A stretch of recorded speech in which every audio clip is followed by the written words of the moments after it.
As I said in the early part of the program, a lot of allegations, the latest over 2.9 billion for refinery repairs, which have gone down the drain. And this is what, viewers, we want to discuss with Dr. Bala Zakka. He's actually a prominent Nigerian petroleum engineer and oil and gas analyst, known for his critical insights into Nigeria's energy sector. Dr. Bala holds a PhD in petroleum engineering from the University of Ibadan and is also a qualified member of the Institute of Chartered Accountants of Nigeria. He has spoken extensively on the need for domestic refining to reduce economic strain on Nigerians, bearing in mind the imperative of protective economic policies in the face of global oil shocks. Once again, Doctor, thank you for joining us. And I want to have your take.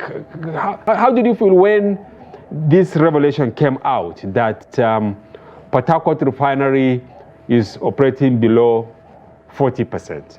Wari Refinery has been shut down completely. Kaduna Refinery is yet to come on stream. How did you feel? Do you think that something like this will come to the fore? Well, even before now, I knew that when I heard that some people were saying the refineries were working, I had my doubts. But unfortunately, I had very senior colleagues in the oil and gas industry that were also deceived, and they also felt the refineries were working up to even optimal or optimum capacity. All I can tell you is that it is very, very unfortunate that things that are supposed to look very, very simple and elementary are looking very complex in Nigeria. As far as I'm concerned, the technology of crude oil refining is not as complex as heart surgery. It is not as complex as even cesarean operation. It is not even as complex as kidney transplant. People will not believe it. It's not as complex as kidney transplant. The technology of crude oil refining is very, very straightforward and is simple. I was born probably close to 50 years ago, slightly more. From that time to now, the technology of crude oil refining has not changed. So it is only in Nigeria, honestly, that these things are looking very complex. If you look at all the OPEC member nations, I can tell you straight away, go there and see.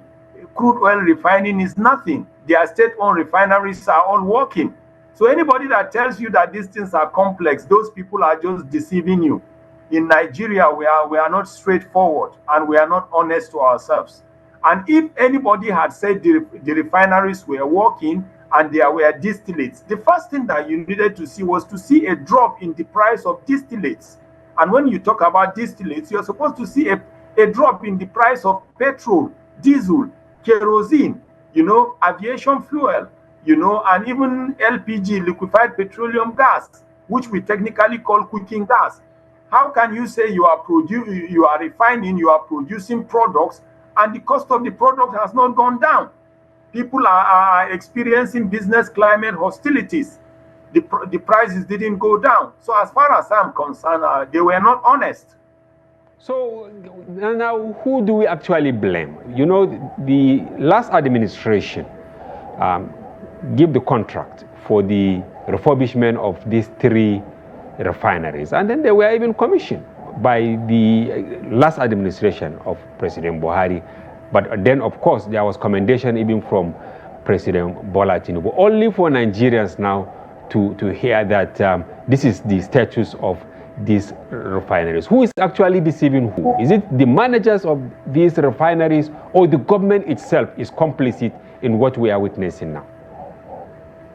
Honestly, if you ask me, to be fair to the government, our political leaders or leaders in government are always being deceived. But this is what I want to say when you talk about government or leaders in government. Leaders are those that citizens like you and I trusted and handed over our political, economic, and social destinies for them to manage for us in national interest. And to that extent, if things are not working, we shall hold our leaders responsible. But as far as I'm concerned, also, I want to believe that many of those that the leaders have handed over these responsibilities are not honest. They are not telling our leaders the truth. Because since the time we went into democracy, how complicated is it to build a refinery? We have been in democracy for 26 years now. Even if it will take 10 years to build a brand new refinery, we should be having two new refineries. And the last time we constructed a refinery was like 1990. You're talking about 35 years now. You don't need anybody to tell you that there will be a requirement for petrol, diesel, gas, aviation fuel. You don't need anybody to tell you that energy requirement will be rising. Population will be rising. The requirement for energy will be rising. The requirement for cooking gas will be rising. And it is only in Nigeria, among all the other OPEC nations, that state-owned refineries are not working. So I want to blame it honestly on those that the leaders have handed over those responsibilities to. And to some extent also, leaders are supposed to be watchful. What kind of recruitment was going on? When you wanted to recruit those you wanted to pretend the oil and gas industry, what is happening in Nigeria is not happening in Saudi Arabia. It wasn't happening in the Libya of Gaddafi. It is not happening in Iraq. It wasn't happening in Iran. It is not happening in Malaysia. So something is internally wrong in Nigeria. In this context, I am blaming probably the advisors or those that have been recruited to manage the Nigerian oil and gas industry on our behalf. Why I ask whether we should take the blame to the table of government is recall that after the return of democracy, President Olusegun Obasanjo, he actually sold those refineries. But then Yar'Adua now, terminated that deal. And then, since then, these refineries have been guzzling billions of dollars in the name of repairs. And in retrospect, Obasanjo said that these refineries are irredeemable. Can we say that now posterity has judged him right in his postulation that time that they will never work? As far as I'm concerned, I am at variance with anybody that will say Nigeria shouldn't have state-owned refineries. I am at variance with that person. Till this moment, I am at variance with those who supported the removal of subsidy. Most of those who supported the removal of subsidy didn't know the meaning of subsidy. Subsidy is not a Nigerian parlance. Subsidy is a global concept. Subsidy is a globally accepted economic pain cushioning concept. So if subsidy is not working in your own country, it is not the fault of the concept of subsidy, but it is the management of subsidy in your own country. So in the context of Nigeria, when we were having subsidy from the government to the citizen, there is also a variable called saboteurs. So what government was supposed to remove was the saboteurs, not the subsidy. And now that they removed the subsidy, what has been the benefit? You can see how everything about economic indices and variables have been rubbish. The disposable income of Nigerians have been rubbished. Nigerians have been reduced to a beggar nation. And I can tell you, anybody that tells you that we should import refined petroleum products, it is as good as saying you are producing so much beans, but every time you want to eat akara, you will go and meet somebody who does not produce beans and you buy akara from that person. It doesn't make sense. If we say we will rely on imports, it's as good as saying you produce so much cassava, but every time you need gari or tapioca, you will travel to go and meet somebody who does not cultivate cassava at all and beg him for gari. It doesn't make sense. Anybody who says we should go capitalist, honestly, that person is not honest and is not straightforward. But by the way, they've done it. What has been the benefit? What has been Doctor, what are the options for the Tinubu administration now? What are the options? Now these refineries are not working. Officials of NNPC, some still in the system, some just retired, some retired quite a number of years ago. Do you think the probe by the EFCC will lead to anything positive in the whole issue?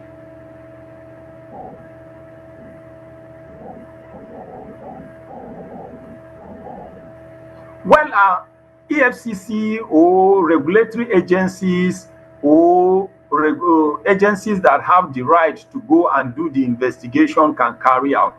But all I can tell you is this. The simple question is, why is it that state-owned refineries are working in Saudi Arabia? Why were state-owned refineries working in Libya in the days of Gaddafi? How come state-owned refineries are working in Malaysia? How come they are working in Indonesia? How come they are working in Qatar? And we are all members of OPEC. If you are a member of a cartel or an organization, one of the things you do together, apart from being a cartel, is you share knowledge and ideas together.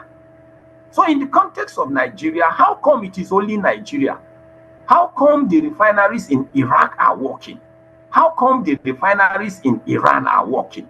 That is the fundamental question. What do you think should be done finally? How come that among all the OPEC member nations, it's only Nigeria that cannot manage state-owned refineries?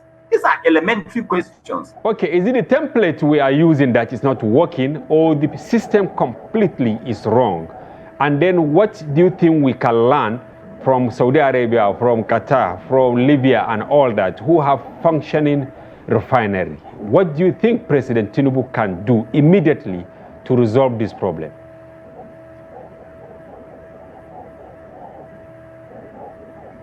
Well, first of all, the template we are using is wrong. The philosophy we are using is wrong. The approach we are using is also wrong. And many of those who are advising our leaders, they are advising our leaders in the wrong direction.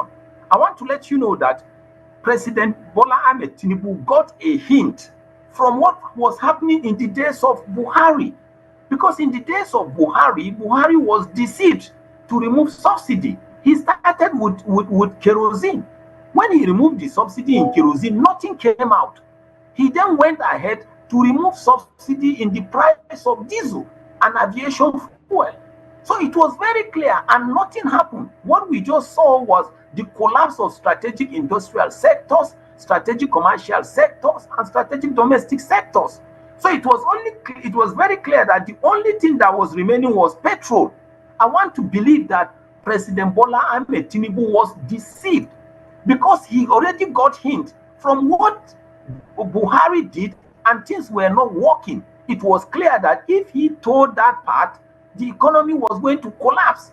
So I don't know if people plotted so that he was going to fail. I don't know. But I'm happy I can tell you, even when those things were happening, I was appearing 1 week before his inauguration. I was pleading that he shouldn't listen. But on the day of his inauguration, he removed it. And that was the last time I stopped talking on telly. Because I said, when before somebody is crowned a king and you are giving advice, the day that king sits on the throne and you, the subjects, try to say something contrary, people will think you are against the kingdom and the king. That was why I stopped talking.